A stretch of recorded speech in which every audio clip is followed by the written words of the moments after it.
No dia de hoje nós tivemos uma queda de quase 1%, com o Ibov perdendo a casa dos 119 mil pontos. Não é brincadeira, prêmio de risco do Tesouro IPCA 2029 alcançando a casa de 7,77%, Tesouro pré-fixado 2027 15,4%.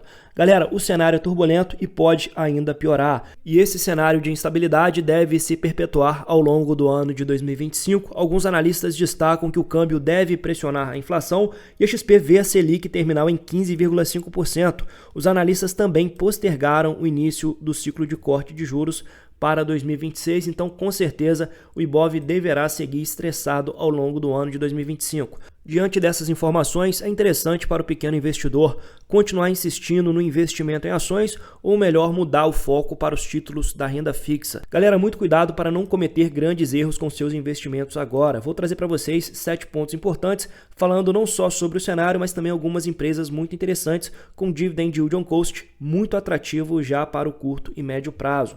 Então, primeiramente, o cenário vai piorar e a Selic deve alcançar sim 15% em 2025. Por que eu continuo aportando em ações? No terceiro ponto, nós vamos ver algumas ações boas e baratas para o cenário atual, com características bem defensivas para sua carteira de investimentos.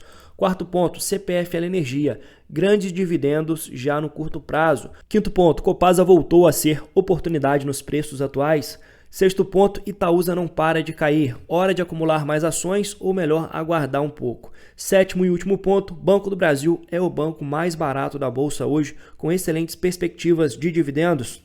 Vídeo bem completo, direto ao ponto, mostrando para você por que as ações são os melhores veículos para o investimento a longo prazo. Não estou falando aqui de curto e médio prazo, pessoal. Se esse vídeo te ajudar, não encare ele como uma recomendação de compra ou venda de ações, mas também fortaleça o nosso trabalho. Deixando para mim seu comentário, sua inscrição, sem mais enrolação, bora pro vídeo. Pessoal, com certeza o cenário de curto prazo para o mercado de ações é turbulento e bastante imprevisível. Temos várias projeções pessimistas para o ano de 2025. A própria XP projeta também um arrefecimento da atividade econômica a partir do segundo trimestre de 2025, em resposta a uma política monetária mais contracionista e menor estímulo fiscal. Em relação à inflação, eles projetam um IPCA de 6,1% para 2025 e acreditam que deveremos fechar em uma Selic terminal de 15,5% em 2025. Que vocês sabem que a Selic vai continuar pressionando bastante os ativos de risco, né? Então as ações elas vão seguir pressionadas durante um bom tempo e aqui nós temos vários fatores batendo no mercado de ações. Primeiro deles, a forte saída de capital estrangeiro. Só na primeira semana de 2025 nós tivemos a saída de 3 bilhões de reais. Segundo ponto, os fundos de investimento em ações tomando sucessivos resgates. Então o cotista vai lá, solicita o resgate do fundo e muitas vezes o gestor do fundo tem que vender no prejuízo. Então temos aqui um ciclo vicioso pressionando ainda mais a cotação dos ativos. Outro ponto é que os fundos multimercados e fundos de pensão vão mudar sua alocação majoritariamente para a renda fixa, né? Então esses fundos eles querem o mínimo de risco possível com o máximo potencial de retorno. Eles acabam olhando com bons olhos títulos como Tesouro IPCA 2029 e 2035, entregando a inflação do período e um prêmio de risco gigantesco de 7,5%. Então, provavelmente, para o curto e médio prazo, o investimento na renda fixa se faz a escolha vencedora. Mas para quem olha para o horizonte de longuíssimo prazo, comprar ações agora continua sendo um bom negócio. Por quê, pessoal? Porque muitas vezes eu já mostrei para vocês que no fundo do poço acaba sendo a melhor opção para você se associar a uma excelente empresa olhando para o fluxo de renda passiva para o longo prazo. Então não tem que olhar para a valorização dos próximos 3 ou 4 anos, e sim para a valorização e principalmente para os dividendos crescentes nos próximos 10 anos, né? Então como vai estar o nosso yield on cost em 2030, 2031 e 2032? Aproveitando esse momento de estresse e incerteza para aumentar nossa participação acionária dentro de excelentes empresas e pagando os mínimos múltiplos históricos das últimas 2 décadas. Galera, vejam vocês que atualmente a Itaúsa negocia um P sobre VP de 1,09. Quase o mesmo patamar de valuation da crise política e econômica de 2015 e 2016, momento no qual nós tínhamos dominância fiscal aqui no Brasil, né? De lá para cá, o que aconteceu para quem comprou aqui no fundo do poço? Uma forte retomada dos resultados e uma melhor precificação desse ativo. Pois vejam que em janeiro de 2016, a Itaúsa chegou a ser negociada por R$ 5,51, na época entregando um yield de 50 centavos, 38 centavos, porém nos anos subsequentes, Tanto com o alívio monetário como a melhora também nos resultados da holding, nós tivemos uma forte valorização das ações, então saindo de R$ 5,50 para R$ 11,00 em 2020. Então, em apenas 5 anos, a empresa dobrou a cotação e entregou nessa esteira um caminhão de proventos, né? Então aqui é o jogo de ganha-ganha. Você ganha tanto com a valorização do ativo, mas principalmente com o fluxo de renda passiva, que é muito mais importante para nós, que estamos olhando para essa construção de renda na posteridade. Então eu não quero ganhar dinheiro em 2025, 2026 e 2027. Eu quero acumular número de ações, pagando o mais barato possível, olhando para o fluxo de renda a partir de 2030, 2031 e 2032, né? Então os dividendos, eles vão potencializando esse retorno acumulado, utilizando muitas vezes esse provento crescente para comprar mais e mais ações. Então esse é o jogo de acúmulo de participação patrimonial em empresas a longo prazo. Então esse é um dos principais motivos pelo qual eu continuo aportando pesado em ações. Eu sei que se eu for para renda fixa eu vou ter um excelente retorno até 2027, até 2031. Porém, comprando participação patrimonial em ativos muito descontados agora, eu vou ter um retorno acumulado na perpetuidade, né? Carregando esses ativos ao longo de 10, 15, 20 anos, garantindo um retorno espetacular comprando nos preços atuais. E nesse cenário de incerteza e fuga massiva de capital, nós temos excelentes ações muito descontadas e ainda defensivas para o cenário atual. Começando pela CPFL Energia, uma empresa que deve entregar grandes dividendos já no curto prazo. Pessoal, estamos falando de uma empresa totalmente integrada, né, atuando em todos os subsetores do setor elétrico. Isso por si só mitiga um risco potencial, por exemplo, de uma maior concorrência na transmissão. A empresa tem outros setores para atuar e extrair mais valor, né? Isso gera uma proteção adicional do que uma transmissão paulista ou até mesmo uma Taesa. Outro ponto importante é que no segmento de distribuição, a empresa está posicionada em regiões mais abastadas, com IDH mais elevado e maior potencial de desenvolvimento econômico, como é o caso do norte do Rio Grande do Sul e a região central de São Paulo. A CPFL Energia tem entregado excelentes resultados, buscando um equilíbrio entre crescimento e dividendos. O que mais chama atenção é o ganho de eficiência por parte da atual gestão.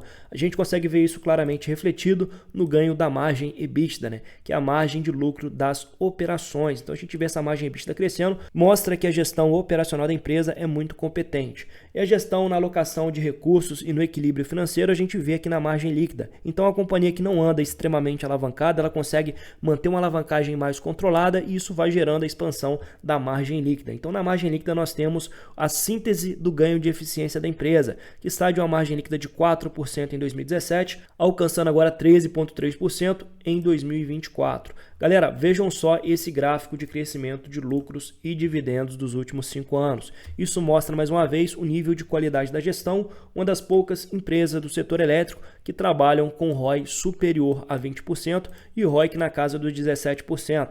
Empresa bem redondinha, bem defensiva diante do cenário atual. E quando a gente fala de dividendos, temos uma boa expectativa aqui já no curto prazo. Esse é um relatório de feedback do BTG que participou do Investor Day da CPFL Energia. Então ele destaca que a companhia vai buscar uma alavancagem entre 2 vezes e 2,5 vezes, uma alavancagem bem controlada, considerando a empresa que atua no setor elétrico, um setor com receitas muito previsíveis, e temos aqui também um compromisso de manter um payout elevado.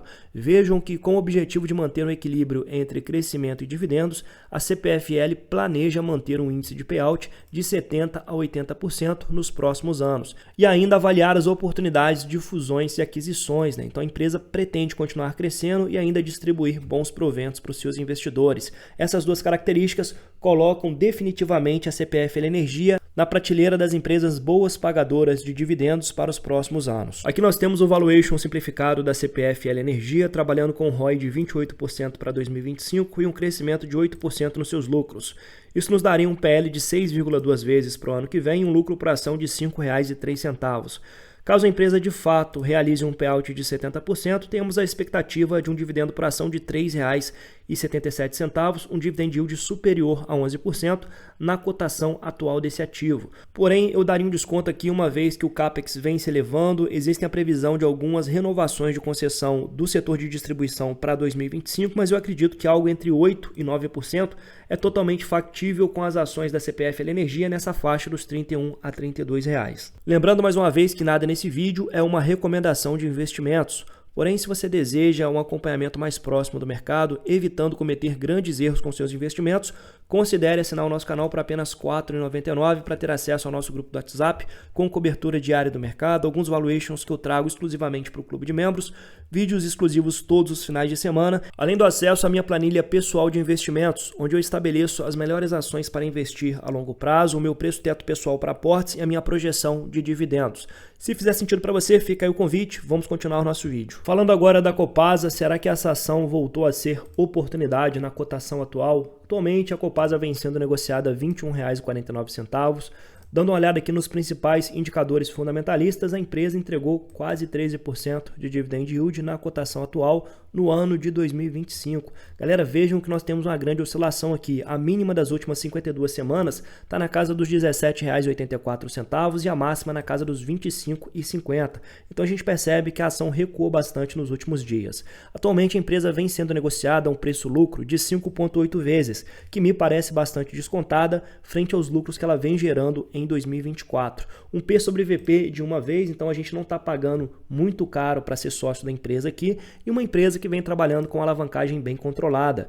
Dívida líquida sobre EBITDA em 1,79 mostra que ela vai passar de maneira mais tranquila diante desse cenário de aperto monetário. A empresa trabalha com margens interessantes, nós temos aqui uma margem líquida de quase 18%, vejam que ela vem aumentando o seu índice de eficiência nos últimos anos, então melhorando bastante as suas operações com base em uma gestão muito mais competente. Atualmente nós temos aqui um ROI de 17,8% e um ROIC de 11,65%. Mais uma das empresas que está classificada nas ações próprias para dividendos, né? Atualmente ela reiterou seu compromisso de realizar um payout mínimo de 50% do seu lucro líquido em 2025 na forma de proventos. E vejam que ela paga com uma boa recorrência, né? Então, sem dúvida, um jogador caro para a carteira de dividendos aqui. Considerando ainda esse setor de saneamento básico, que é um setor muito defensivo, sofre poucos impactos dos ciclos macroeconômicos, consegue ter uma demanda constante e crescente a longo prazo. O último ponto é que a companhia vem tentando uma privatização que pode destravar ainda mais valor para as ações da Copasa. Pessoal, a Copasa é uma empresa que entregou um caminhão de proventos para os seus investidores, vem se valorizando bastante, uma vez que os lucros vêm crescendo no médio e no longo prazo. Uma empresa que eu considero muito interessante para a carteira previdenciária, um preço interessante para aportes aqui seria abaixo de R$ 20. Vejam que recentemente ela chegou a tocar a casa dos R$ 20,10 em dezembro de 2024 e de lá para cá vem se recuperando aos poucos. Eu acho interessante acompanhar para aportes mais pesados abaixo de R$ 20. Empresa bem redonda e defensiva para esse cenário turbulento pelo qual nós vamos passando. Próximo ponto, Itaúsa não para de cair. Hora de acumular mais ações ou melhor aguardar? Galera, hoje a Itaúsa é uma das empresas mais defensivas para a carteira do investidor iniciante, devido à qualidade dos ativos do seu portfólio, da excelente alocação de capital, uma empresa que está com endividamento também extremamente controlado e que está entregando um yield interessante de quase 8% na cotação atual. Muitos investidores acham que a Itaúsa fica lateralizada por muito tempo, mas não é bem assim. A empresa ela consegue entregar um fluxo contínuo de dividendos crescentes para os seus investidores e também diversas bonificações. Então aqui você não ganha no crescimento da cotação, mas ganha na multiplicação do número de ações na sua carteira de investimentos de longo prazo.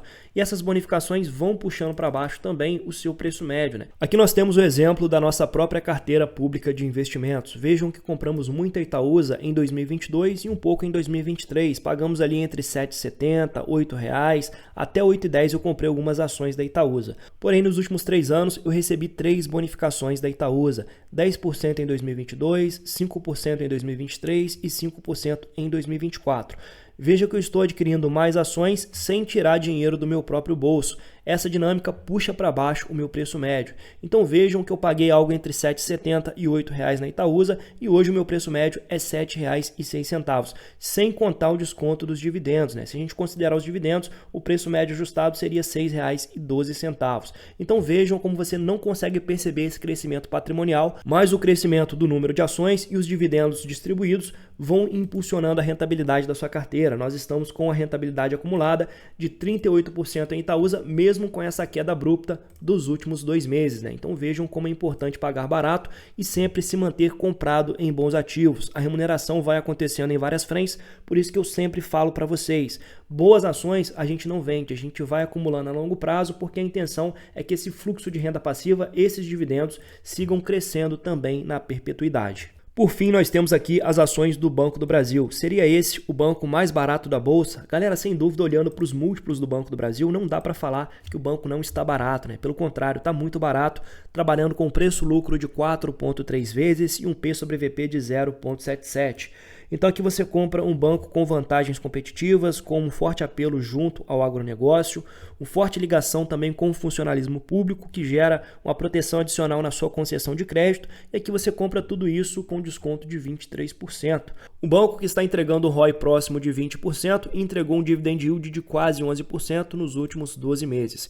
Eu acredito que o Banco do Brasil seguirá realizando um bom pagamento de proventos em 2025, é uma das principais posições da minha carteira pessoal de investimentos, porém um pouco de cautela aqui ao reforçar a posição. Por quê? É sensato esperar o resultado do quarto trimestre de 2024, uma vez que no terceiro trimestre houve uma explosão de inadimplência na carteira do agronegócio. Se isso continuar acontecendo no quarto trimestre, o mercado deve seguir batendo na cotação do Banco do Brasil. Vejam que o banco deu uma desidratada de novembro de 2024 até agora o início de 2025, uma queda de 15%. É claro que parte disso se deve ao cenário macro muito mais estressado, porém o resultado do terceiro trimestre trouxe sim algum ponto de atenção. Então o banco está barato sim, deve continuar pagando um bom dividendo, mas para reforçar a posição, eu concedo que aguardem o resultado do quarto TRI de 2024, se você pretende fazer aportes mais pesados nessa ação. Se você gostou desse vídeo, me dá aquela moral deixando para mim o seu comentário. Amanhã é sábado, o dia que eu tiro para fazer aquele vídeo respondendo a dúvidas aqui no canal. Então deixe para mim sua dúvida, vou trazer de maneira bastante didática, abordando as ações fora do radar, de maneira que você saia desse canal sem dúvida a respeito dos seus investimentos. Fica aí o meu pedido para vocês, para você que ficou até aqui, meu muito obrigado e até o próximo vídeo.